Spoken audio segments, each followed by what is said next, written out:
தமிழ்நாடே கேள்விப்பட்டிராத அதிரடி விலை குறைப்பு சூப்பர் சரவணா ஸ்டோர்ஸ். சொந்த வீடு வாங்க ஸ்டெப் ஸ்டோனுக்கு வாங்க. Step stone. சார், இந்த ராஜ்கமல் ப்ரொடக்ஷனில் வந்து கமல்ஹாசன் அவர்களும் ரஜினிகாந்த் அவர்களும் ஒன்றா சேர்ந்து நடிக்கிற மாதிரி இருந்துச்சு சுந்தர் சி டைரக்ஷனில். இப்போ அது வந்து கைவிடப்பட்டிருக்கு. தக் லைஃப் படம் கமல்ஹாசனுக்கு ஒரு 150 கோடி ரூபாய் கடனை வச்சுட்டு போயிடுச்சு. 150 கோடியை கடன் அடைக்கிறதுக்கு ஒரு பெரிய பட்ஜெட் படம் பண்ணால் தான் சரியாக இருக்கும். ரஜினிகாந்த் அதுக்கு வந்து ஹெல்ப் பண்ணுறேன், என்னை வச்சு ஒரு படம் பண்ணி இந்த கடனை அடைச்சிக்கங்க அப்படின்ற மாதிரி ஒரு முடிவுக்கு வர்றாரு. அப்போ லோகேஷ் கனகராஜ் டேரக்டர்னு ஃபிக்ஸ் பண்ணுறப்ப கூலி படம் வந்து ஒரு விமர்சன ரீதியாக பெரிய ஒரு வேலையை செஞ்சது. ரஜினிகாந்துக்கு ஒரு பெரிய அப்செட். யார் டைரக்ட் பண்ணுறதுன்னு ஒரு குழப்பத்தில் போது நெல்சன் ஃபிக்ஸ் பண்ணுறாங்க. நெல்சன் என்ன பண்ணுறாங்கன்னா, இந்த படம் முடிச்சு நான் வேறு படத்துக்கு போகிறேன். அப்போ கமல்ஹாசனுக்கு இங்கே நெருக்கடி வந்து கடன் கொடுத்தவங்க நெருக்கடி அந்த மாதிரி போகுது. அப்போ உடனே ஒரு படம் பண்ணி ஆக வேண்டிய கட்டாயத்தில் ராஜ்கமல் ஃபிலிம்ஸ் வருது. 2 பேர் சேர்ந்து பண்ணுற படம் தான். ஆல்மோஸ்ட் அதை படம் ட்ராப். இந்த படத்தில் ஒரு கேமியா பண்ணுறாரு. சரி, நான் கடைசியில் ஒரு கேமியா மாதிரி கமல் பண்ணி இந்த படத்தை பண்ணிடலான்னு பார்க்குறாங்க. அதுக்கு ஒரு எக்ஸ்பீரியன்ஸ் டேரக்டர் வேணும்னு நினைக்கிறேன். சுந்தர் சியை பொறுத்த வரைக்கும் அந்த மாதிரி 2 பேரையும் வச்சு பண்ணியிருக்காரு. பேலன்ஸாக பண்ணிடுவார், சொன்ன நேரத்தில் முடிச்சு கொடுத்துருவாரு அப்படிங்கிற முடிவுக்கு வர்றாங்க. கமல்ஹாசனுடைய சாய்ஸ் தான் சுந்தர் சி. ரஜினிகாந்த் சொன்னோம். ரஜினிகாந்த் ஆரம்பத்துலேருந்தே இதில் கொஞ்சம் தயக்கம் காட்டுறேன். அவசரமாக அடுத்த வருஷம் ஆரம்பிக்க போகிற படத்துக்கு அவசரமாக ஒரு அனௌன்ஸ்மெண்ட் கொடுத்துறாங்க. அனௌன்ஸ்மெண்ட்டை நாங்கள் லாக் பண்ணிட்டோம், பார்த்தீங்களா படம் பண்ணுறோம்ப்பா, ஹைப்பு, இன்னைக்கு சும்மா இருங்கப்பா, கடன் கொடுத்தவங்களாம் சும்மா இருங்கப்பா, நாங்கள் அடைச்சிருவோம்ப்பா, எப்படி படம் பண்ண போகிறோமாப்பான்னு ஒரு அனௌன்ஸ்மெண்ட் கொடுத்துறாங்க. ஏன்னா ஆரம்பத்துலேருந்து நம்ம மேலே ஒரு சின்ன ஒரு நம்பிக்கை இல்லாமல் இருக்கிறாரு. இது கண்டினியூவாக போனோம்னா நாளைக்கு எல்லா விஷயத்துலையுமே இது மாதிரியான ஒரு பிரச்சனை வரும் நமக்குள்ள. வேண்டாம் அப்படிங்கிற முடிவு எடுக்கிறதுக்கு 2 நாள் ஒரு பெரிய தடுமாற்றத்தில் மிகப்பெரிய ஒரு மன உளைச்சலில் சுந்தர் சி 2 நாளாக இருந்தார். வெளியில் வந்திருக்காருன்னா அவர் ஒரு கோபத்தை காட்டுறது. ஓகே, கோபத்தின் வெளிப்பாடு தான் அந்த அறிக்கை. ஏன்னா வந்து இன்னைக்கு அந்த அப்படியே அந்த ப்ராஜெக்ட் வந்து வெளியே வராருன்னா சைலண்டாக வந்திருக்கலாம். அடுத்து யாரா டைரக்ஷன் யாரோ வர வாய்ப்பு இருக்கு. அடுத்து வந்து கார்த்திக் சுப்ராஜ் ரஜினிகாந்துக்காக ஒரு பவுண்டட் ஸ்கிரிப்டே இருக்குது, ஒரு கதை. ஆல்ரெடி அவர் கதை சொல்லி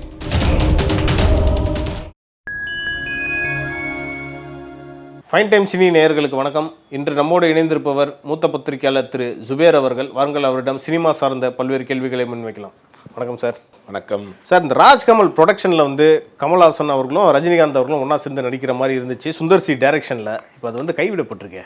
அது என்ன காரணம் சார்? அது நிறைய காரணம் சொல்கிறாங்க. இவர் கதை இவருக்கு ரஜினிக்கு ஒத்துக்கல அப்படின்றாங்க. கமலுக்கு சில டைம் அந்த கமர்ஷியலாக பண்ணல அப்படின்றாங்க. இதுதான் உண்மைன்னு தெரியலையே. அதாவது தக் லைஃப் படம் கமல்ஹாசனுக்கு ஒரு 150 கோடி ரூபாய் கடனை வச்சுட்டு போயிடுச்சு. 150 கோடி நிறைய ப்ரொமோஷனுக்கே பல கோடிகள் செலவு பண்ணாங்க. இப்போ அந்த கடன் அடைக்கிறதுக்கு கடன்காரனுடைய நெருக்கடிகள் ஏற்படுது. அப்போ இமீடியட்டாக ஒரு படம் பண்ணணும்.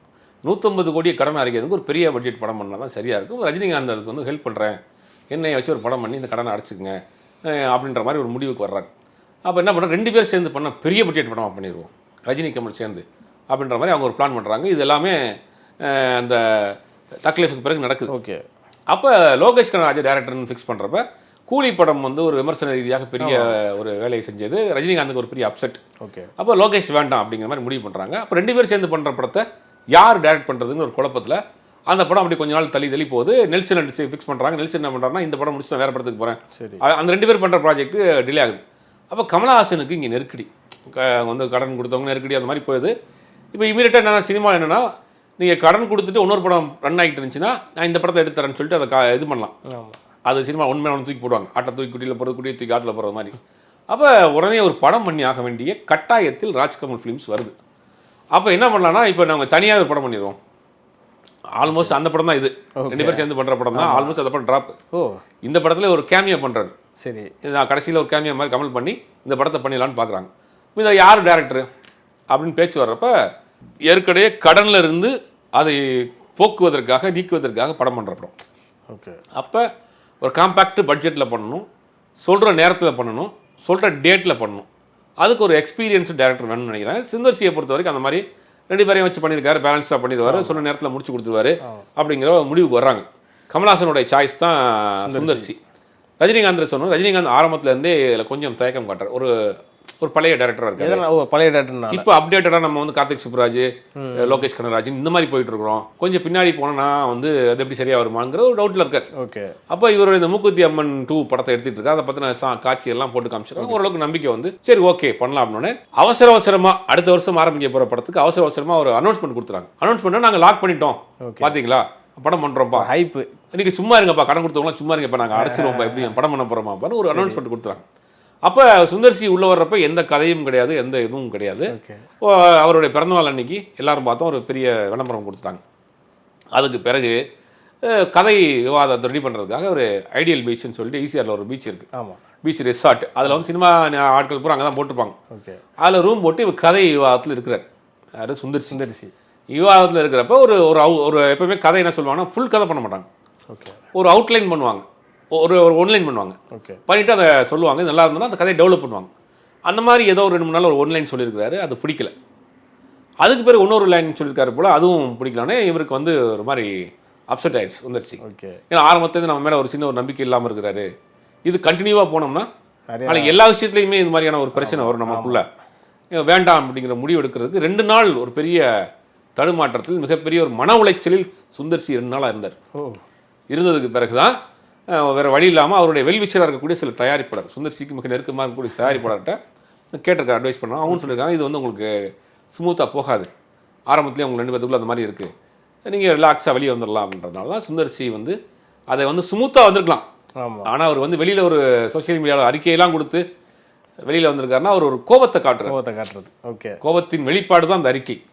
ஏன்னா வந்து இன்னைக்கு அந்த அப்படியே அந்த ப்ராஜெக்ட்லேருந்து வெளியே வராருன்னா சைலண்டாக வந்திருக்கலாம், சொல்ல வேண்டிய அவசியம் இல்லை. நெல்சன் வந்திருக்காரு, லோகேஷ் வந்திருக்காங்க, அதே மாதிரி இவரும் வெளியே வந்திருக்காங்க. அப்போ இவருக்கு அங்கே அந்த அந்த சம்பவம் ஒன்று நடந்திருக்கு, ஏதோ ஒன்று உள்ளுக்குள்ள ஒரு காரசாரமான ஒரு சம்பவம் ஒன்று நடந்திருக்கு. அதனால என்ன பண்ணுறாங்கன்னா அவர் ஒரு பஸ் அவுட் ஆறார். பல பேர் என்ன சொல்கிறாங்கன்னா, ரஜினி வந்து அனிருத் வேணும்னாராம், நான் இவர் எப்பவும் போல் யார் ஹிப்ஹாப் தமிழா அவரோடய பண்ணுன்ற மாதிரி இந்த மாதிரி காரணம்லாம் சொல்லிக்கிட்டு இருக்காங்க. அந்த ரேஞ்சுக்கெலாம் போகவே இல்லை, அடுத்த கட்டத்துக்கு போகவே இல்லை. அதெல்லாம் ஒரு பெரிய, அதெல்லாம் பேசி தீர்க்க வேண்டிய விஷயம். சுந்தர்சி அப்படி அடம்பிடிக்கக்கூடிய ஆட்களும் கிடையாது. ஓகேனா ஓகேட்டு போயிடுவார். கதையில் தான் ஸ்டார்ட் ஆயிருக்கு. கதையில் ஸ்டார்ட் ஆனதில் அப்படியே ஏதோ ஒரு அவனுக்குள்ள ஒரு அண்டர்ஸ்டாண்டிங் இல்லாமல் போய் அது ஒரு பெரிய பஸ் அவுட் ஆகி நான் அது கொடுத்துட்டாரு. கொடுத்ததுக்கு பிறகு அவர் பார்த்தீங்கன்னா சுத்தமாக வந்து அவரை கான்டாக்ட் பண்ண முடியலங்கிறாங்க, சுந்தர்சியை கான்டாக்ட் பண்ண முடியலங்கிறாங்க. ரஜினிக்கும் அது தெரியாது, கமலுக்கும் தெரியாது, இவர் வாட்டுக்கு ஒரு தன்னிச்சையாக அவர் முடிவு எடுத்துட்டாரு, அதனால் ஒட்டுமொத்தமாக ஒரு அப்செட்டில் இருக்காங்கன்றாங்க. அதுக்கு இல்லாமல் இவரை சமாதானம் பண்ணக்கூடிய வேலையும் சில வேலை நடக்கிறதாகவும் வருது தகவல். இது அடுத்தடுத்த கட்டத்தில் இவங்க 2 பேர் மனம் திறந்தால் தான் என்னங்கிறது தெரியும். அடுத்து யாரா டைரக்ஷன் யாரோ வர வாய்ப்பு இருக்கா? அடுத்து வந்து கார்த்திக் சுப்ராஜ் ரஜினிகாந்துக்காக ஒரு பவுண்டட் ஸ்கிரிப்டே இருக்குது, ஒரு கதை. ஆல்ரெடி அவர் கதை சொல்லி இப்போ இம்மிடியட்டாக இந்த ப்ராஜெக்டுக்குள்ளே அவர் வந்து அடாப்ட் ஆகிருக்கலாம். அதனால் அவர் தான் இருப்பார் அடுத்த சாய்ஸ் அப்படிங்கிறது எல்லாருடைய இதுவும். அவர்கிட்டையும் ஒரு கதை இருக்குது அவர்கிட்ட. இன்னொரு விஷயம் என்னன்னா, இந்த சோஷியல் மீடியாவில் ரொம்ப கேவலமான விமர்சனம்லாம் இருக்குது. என்னன்னா, ஒருத்தர் மீம் போடுறாரு, இந்த ஐட்டம் டான்ஸ் ஒன்று வைக்கிறோம் படத்தில், அதில் வந்து குஷ்பு தான் ஆடணும் அப்படின்ற மாதிரி ஒருத்தர் போடுறாங்க. அது கீழே வந்து குஷ்பு அவர்களே போட்டிருக்கோம், உங்கள் வீட்டில் யாராவது பொண்ணு இருப்பாங்க அவங்கள வந்து கூப்பிட்டு ஆட விடுங்க அப்படி. இதெல்லாம் வக்கரம். வந்து வந்து ஒரு காலத்தில் வந்து நடிகையாக இருந்தாங்க, இன்றைக்கி ஒரு அரசியல்வாதி ஆகிட்டாங்க போயிட்டாங்க. அதெல்லாம் வந்து கண்ட கருமாந்திரத்தையும் போட்டு இவங்க வந்து கிரியேட் பண்ணுறாங்க. பார்த்தீங்கன்னா அந்த கமிட் ஆன பிறகு வந்த ட்ரோல்ஸ் இருக்குது பார்த்தீங்களா, மீம்ஸ், எக்கச்சக்கமான மீம்ஸ்.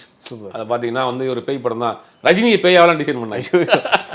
ரஜினி பேய், அவரை கமல் ஒரு பேய், ரஜினி ஒரு பேய்லாம் போட்டு ஒரு பொழுதுபோக்குக்காக விளையாட்டுக்காக பண்ணப்பட்ட விஷயமா தான் பார்க்கப்படுது. அந்த மாதிரிலாம் இதில் இவங்க முதல் கட்டத்திலேயே அவங்கள ஒரு டெக்னீஷியன்லாம் வந்து கடைசியாக தான் பண்ணுவாங்க. முதல்ல ஒரு கதை சொல்லுவாங்க, கதையை பிடிச்ச பிறகு ஆர்டிஸ்ட் ஃபிக்ஸ் பண்ணுவாங்க. ஆர்டிஸ்ட் ஃபிக்ஸ் பண்ணப்போ தான் டெக்னீஷியன் வருவாங்க. முதல் கட்டமாக கதைக்குள்ளேயே உங்களுக்குள்ள ஒரு பிரச்சனை வந்துச்சு. சார் கிட்டத்தட்ட இவங்க 2 பேரும் 40 வருஷமாக ஒன்றா படம் பண்ணலாம்னு நினைக்கிறேன். ஆனால் இதுக்கப்புறம் இவங்களோட கெமிஸ்ட்ரி எப்படி சார் இருக்கும், அந்த ஸ்க்ரீன் ப்ரெசன்ஸ் எப்படி சார் இருக்கும்?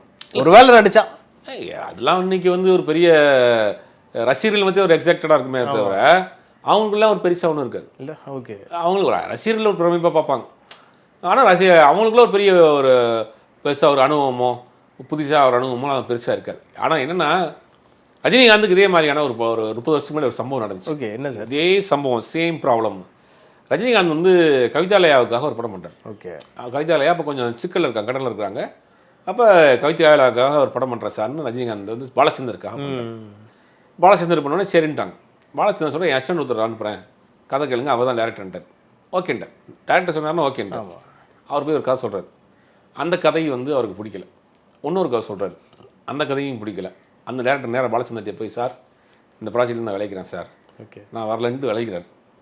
அப்புறம் பாலச்சந்தர் அவர் இன்னொரு அசிஸ்டன்ட் இருக்கார், பாலச்சந்தர்கிட்ட இன்னொரு அசிஸ்டன்ட் இருக்கார், அந்த அசிஸ்டன்ட் அனுப்புகிறார், நீங்கள் போய் காசு சொல்லுங்கள்.